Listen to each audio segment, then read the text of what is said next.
जय हिंद दोस्तों। आज हम आपको फिजिक्स में एक नया वीडियो लेकर आए हैं और इसके बारे में बताएंगे। वीडियो की हेडिंग का नाम है रेखीय गति के समीकरण। रेखीय गति के समीकरण को बताने के साथ साथ इनके निगमन की भी बात करेंगे। तो सबसे पहले आपको रेखीय गति के समीकरणों के निगमन के वीडियो को स्टार्ट करने से पहले कुछ बेसिक जानकारी आपको दे देते हैं। यहां पर आपको ध्यान देना है कि दो बिंदु लेंगे हम और ये दो बिंदु के नाम रख देते हैं ए और बी। कोई पार्टिकल है यहां से चलना शुरू करता है। जब यहां से यहां एक बिंदु से दूसरे बिंदु तक आता है तो इसका यहां वेग होगा। जैसे यहां से चलेगा तो इसका वेग कुछ होगा। इसका प्रारंभिक वेग यहाँ पर हम u मान लेते हैं। जहाँ से कोई पार्टिकल चलता है, बॉडी चलती है, तो वहाँ पर हम उस बिंदु पर उसका वेग प्रारंभिक वेग ही मानते हैं, उसको u से दर्शाते हैं। और फिर आगे हमको वेग बदला हुआ मिलेगा तो उसको हम बाद का वेग या अंतिम वेग बोलेंगे।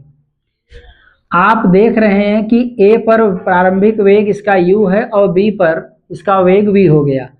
यहाँ से यहाँ तक आने में समय जो लगेगा पार्टिकल को, हम समय मानेंगे स्मॉल टी।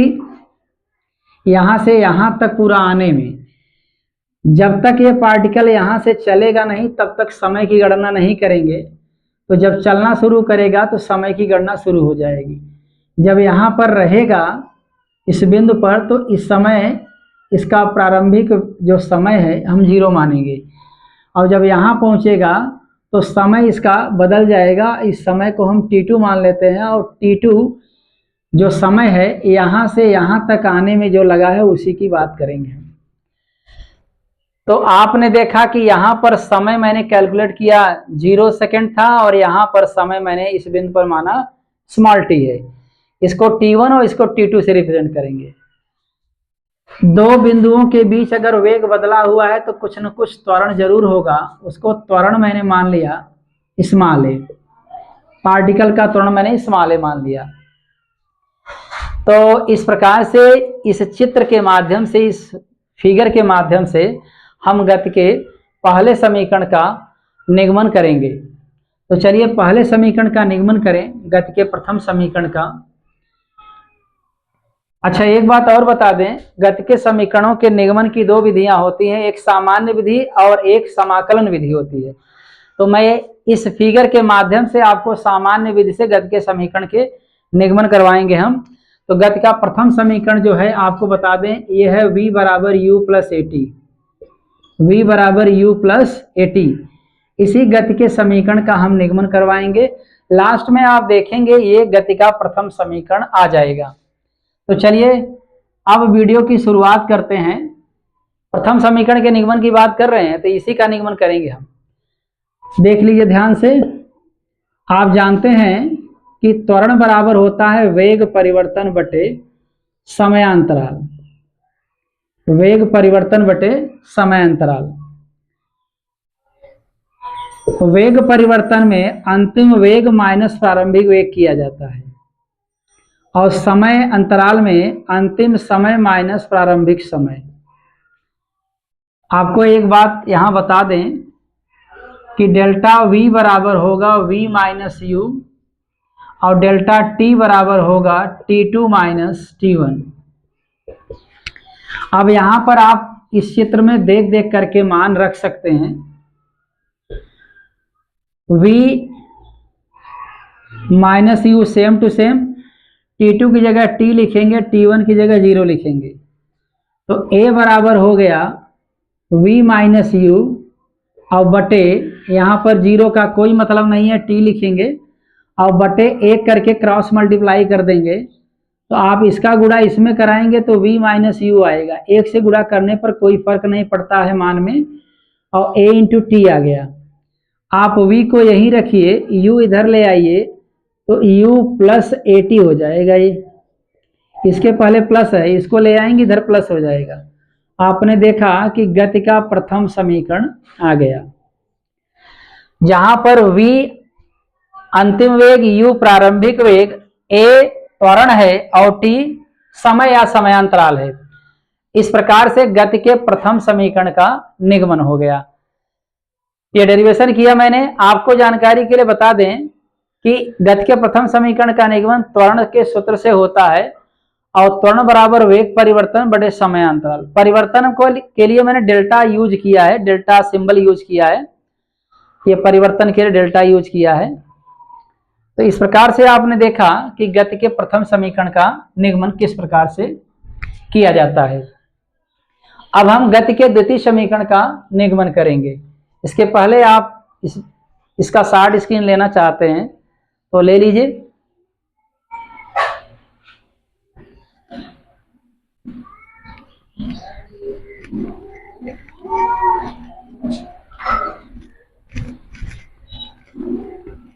इसके बाद हम शुरू करेंगे गति के द्वितीय समीकरण का निगमन।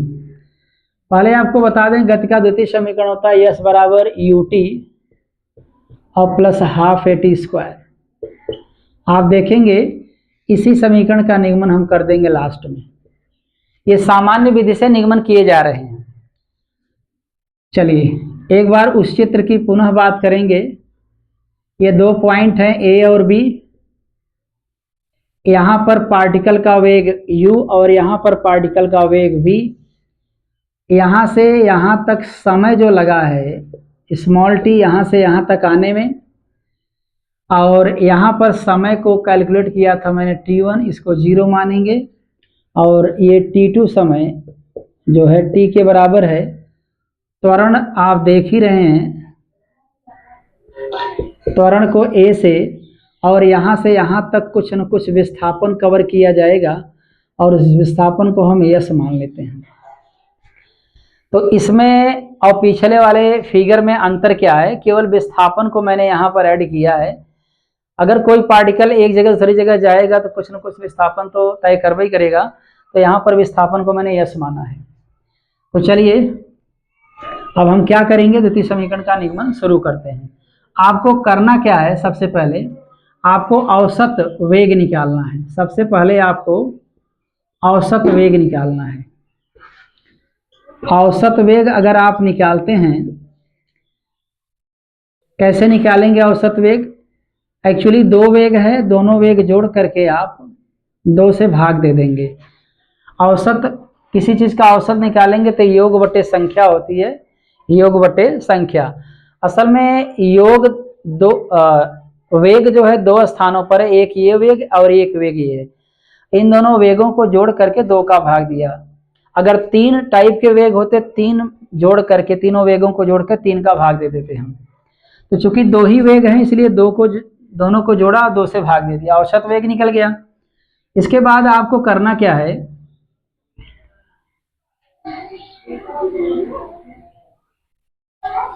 एक सूत्र यूज करना है, दूरी बराबर चाल गुणे समय। चाल गुणे समय।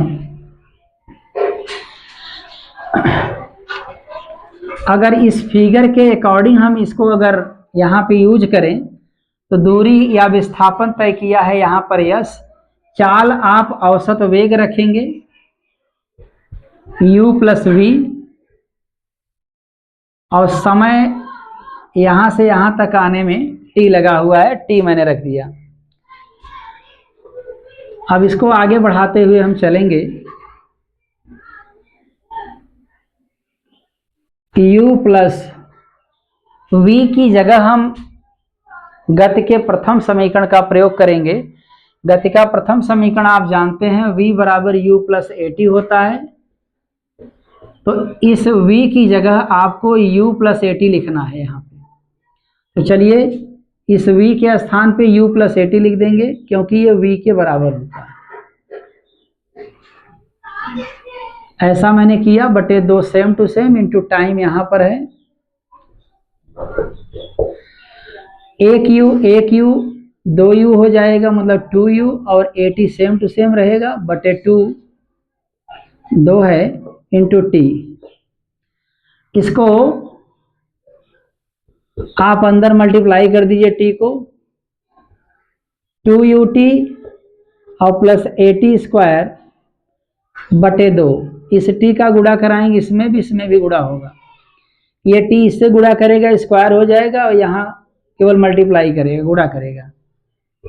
इसको आपको अलग अलग कर देना है, 2ut/2 और प्लस AT²/2, 2 से कैंसिल, यहाँ आप एक लिख सकते हैं,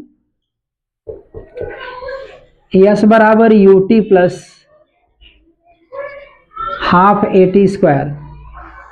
आपने देखा कि गति के द्वितीय समीकरण का निगमन आसानी से हो गया। अब आपको यहाँ लास्ट में बता दें, यस आपका विस्थापन है या दूरी है, सीधी दूरी या विस्थापन बोलिए, u प्रारंभिक वेग है, t समय है, a त्वरण है।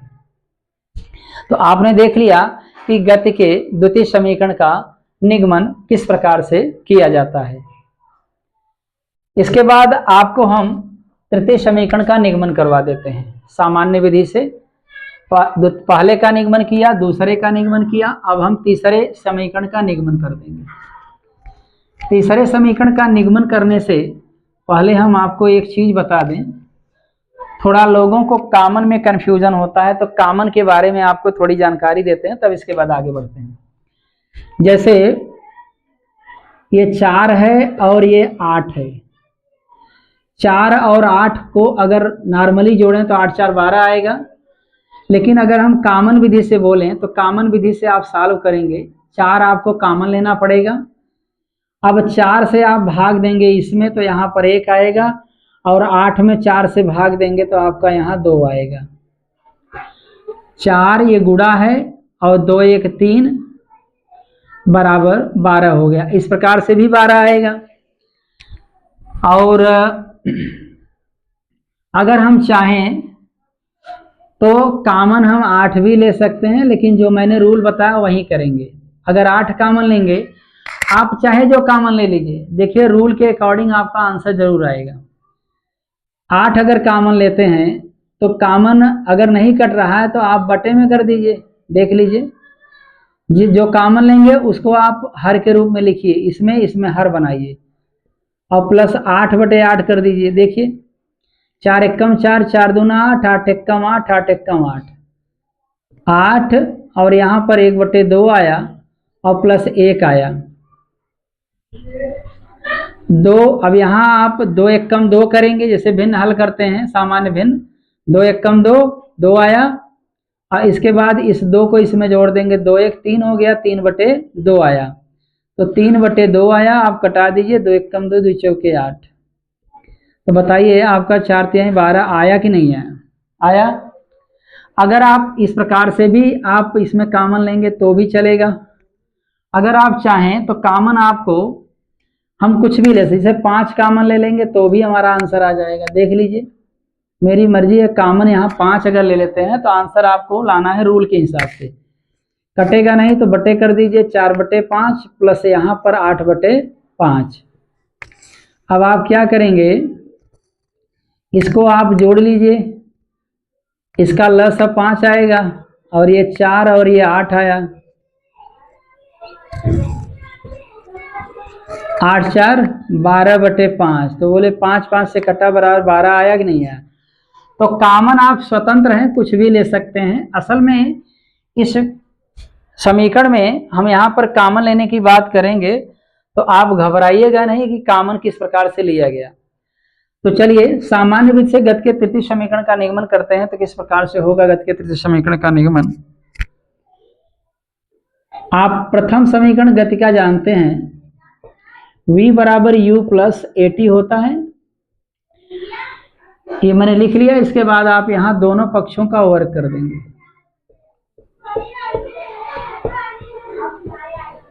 दोनों पक्षों का वर्ग करने पर,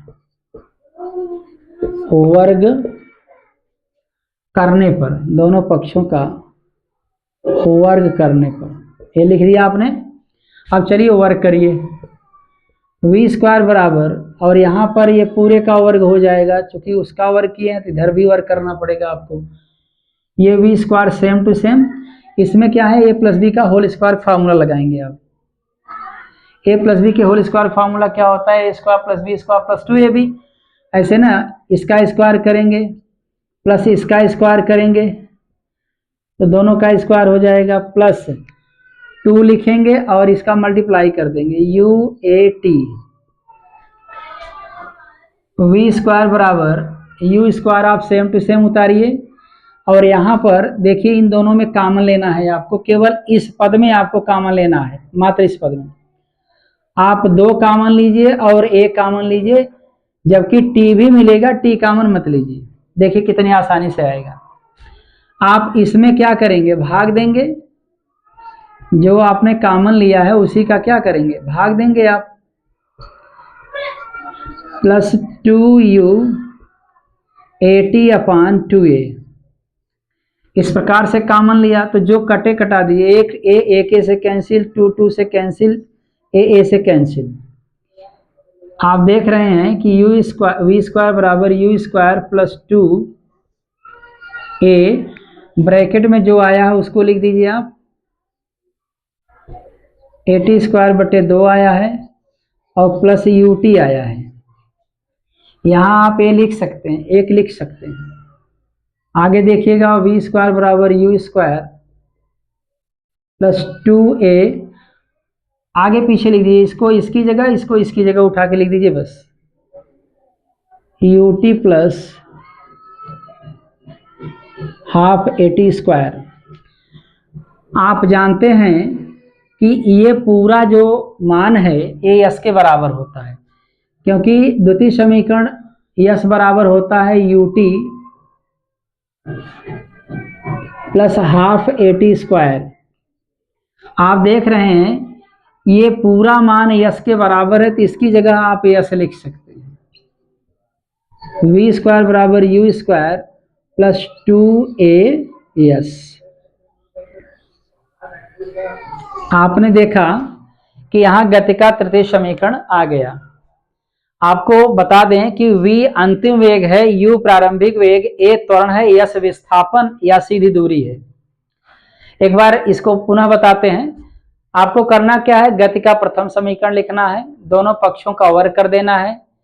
आपने यहाँ वर्ग किया, इसको वैसे आप लिखेंगे, इसमें a प्लस बी का होल स्क्वायर लगाएंगे, you square plus A square T square plus 2u AT। You square आपने सेम लिखा, 2a आपने कॉमन लिया, आपका t भी कॉमन, लेकिन t कॉमन मत लीजिए।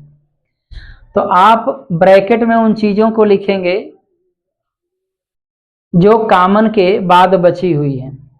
तो आप इसमें क्या करेंगे, इसका भाग दे दीजिए, ए स्क्वायर टी स्क्वायर में 2a का भाग दिया, फिर इसमें आपने 2a का भाग दिया, तो जो कटा उसको कटाया मैंने, ब्रैकेट के अंदर लिखा हुआ है कटने के बाद बची हुई चीज। इसके बाद आपको इसको यहाँ लिख देना है, बस चिन्हों में कोई परिवर्तन नहीं करना है, कर दिया आपने। और गति का द्वितीय समीकरण यस बराबर UT plus half AT square होता है, तो आप देख रहे हैं UT plus half AT square की जगह आप यस लिख सकते हैं, क्योंकि मैथ का रूल होता है अगर कोई भी चीज किसी के बराबर है तो उसकी जगह उसको लिखा जा सकता है। तो UT plus half AT square yes के बराबर है, तो इसीलिए इस पूरे स्थान पर आप यस लिखेंगे।